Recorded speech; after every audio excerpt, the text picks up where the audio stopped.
Hey, welcome back to Q&A. I haven't done this for a while. It's been a few weeks. I was unwell and then I've been traveling. So we haven't been responding to questions. So if you've been asking questions, it's not that I've been ignoring you or just decided I can't be bothered anymore. There's been a couple of reasons why, but we're back now. We're picking up the questions. We're engaging with new questions. As always, if you've got questions on faith and life, you can go to slido.com, use the hashtag askhamish. I would love to hear from you. But if you did ask questions, I will be going through and I will pick some of them up. But that doesn't mean you can't repost them. Makes it easier for me. But hey, we're going to jump right back in with today's question, which has to do with how should Christians use AI. Very timely question. I think it's a very important question for us to wrestle with. So let's read it out and see where we get to. With AI becoming so quickly involved in everyday life, do we need to take a step back and ponder how we interact with it? Short answer is absolutely. I think we should. The reason I say that is that regardless of our views on AI, it's here to stay. It's whether you have a love-hate relationship with it, whether you think it's good, whether you think it's bad, whatever your views.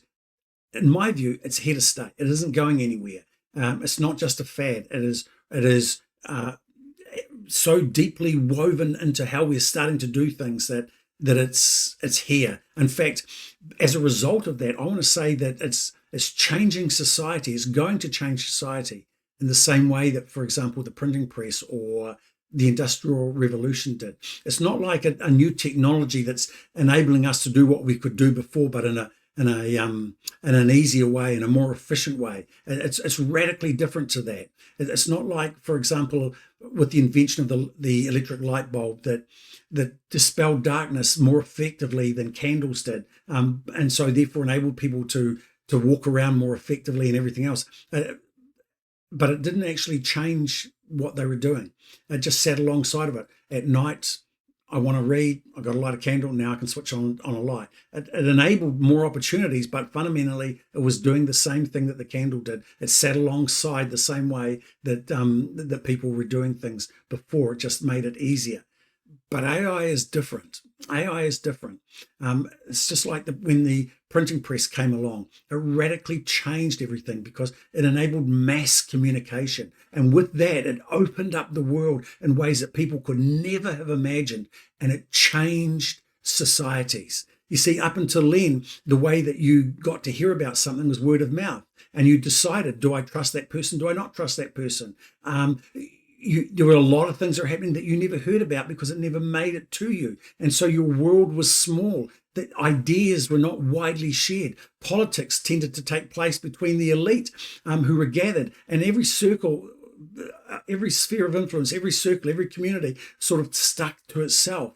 But with the advent of mass communication, you could disseminate ideas in ways you never could before. You could capture people's imagination. You could fire them up over issues that you could never do before, and it changed society. Radical change began to happen as through that, and I think AI has the potential to do the same.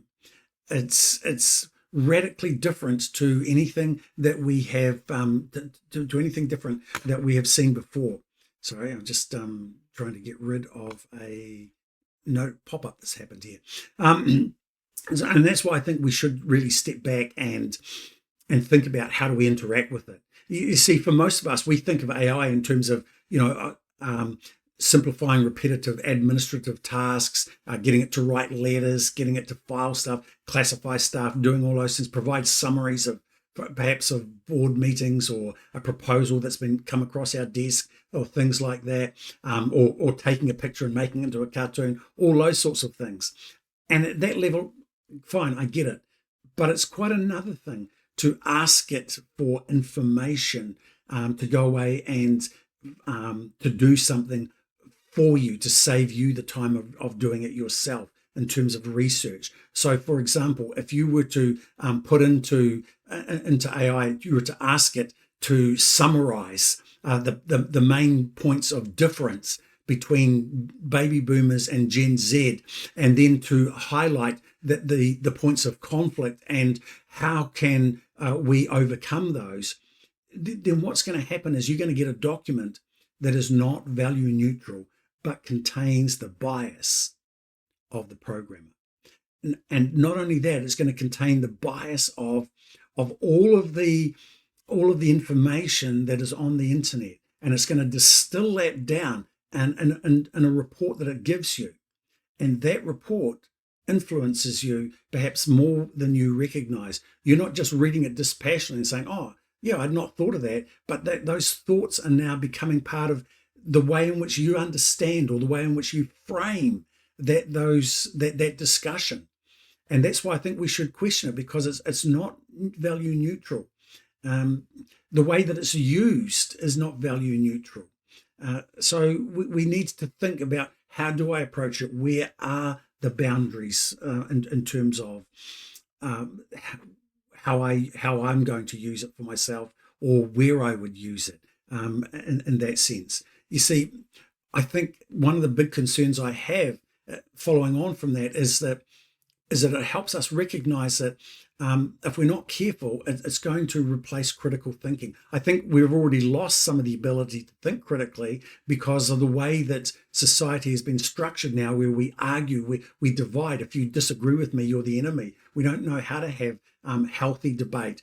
We don't know how to form opinions based on robust interaction with contrary ideas and everything else. And so we see that, for example, the loss of critical thinking in the way that a student may put in the essay question into the criteria. It'll tell it what the marking criteria are. It'll tell it what points it needs to cover. It hits enter, and they get an essay written. Now, and they produce it, but they've not done the critical thinking. They've not had to do the research. They've not had to traverse opinions and come to a conclusion. Think, oh, yeah, I get that now. And so what's happening is it's removing that critical thinking from people. And again, it's not value neutral. And so whereas when you think critically, you're making decisions for yourself, you're coming to positions based on your experience and everything else. Now you are forming an opinion based on what someone else has told you. And I don't think that's healthy, especially when you throw in all the deep fakes that are that we see all over the place, whether they be pictures, whether they be news stories, articles, political things, or whatever. They're all over the place. And these things shape us without us being aware of what's behind it. Because, for example, recently I saw a thing on Gaza, and there was just a little video, an appeal for support for Palestine, for humanitarian aid and everything else. Now, I'm not wanting to minimize what's happening there. An injustice is an injustice, no question of that. But in this appeal, what happened is they had this woman there with her two kids, and one of the kids, the face was bloodied, obviously had been in close proximity to a shell that had gone off. They'd been hit by debris and everything else. She's making the appeal. Very emotional, appeals at the heartstrings. And immediately you begin to think, yes, free Palestine, all those sorts of things. But then there was a glitch with the filter that was being used, and you'd find that there's nothing wrong with that child. It was a filter that was being used. It hadn't been picked up. It was just a quick glitch. And they hadn't picked it up when they disseminated the thing, the video. Now, my point is that we need to step back and we need to think about, where am I getting my information from? How am I confirming it? Is it confirming a bias that I already have? How do I learn to trust? And where do I go to get trusted information? Do I go to opposing viewpoints in order to begin to think critically for myself about what do I believe? What do I understand? Because otherwise we're just having our biases confirmed by what's been given to us by the way in which we use AI, or AI is being used and then fed into the algorithms that that are used when we search on the internet, for example. You see, I think one of the things we need to remind ourselves about is that AI isn't being driven by companies for altruistic reasons. They're not doing it because they just want to make life better for you. They're not doing it because they want they want to enable you to write better essays and all those sorts of things, make your jobs easier and everything else. They're doing it because they want to leverage technology to exploit perceived needs, to exploit human tendencies, to find shortcuts, workarounds, or everything, all those sorts of things for financial gain. Everything I need to know is now just a click away, and that worries me, because they're not doing it to give me the information I want. They're using it to make money by providing information, by targeting all sorts of things for their gain. And so I do think we need to step back and think about, where are the boundaries? What are the ethical conditions? We use AI for surveillance in order to find, for example, criminals. But then what about all the other people that are surveilled through those same cameras? What happens with those photos and those images that are digitized and everything else? So I think there are some questions we need to ask ourselves, because the technology is here to stay. And if we don't, then it's going to determine for itself, the developers and then the people who hold it will tell us where those boundaries are, and they will never be in the places that I think are safe and healthy for us. So that's my thought. Love to hear your thoughts in the comments below. Why not start a conversation?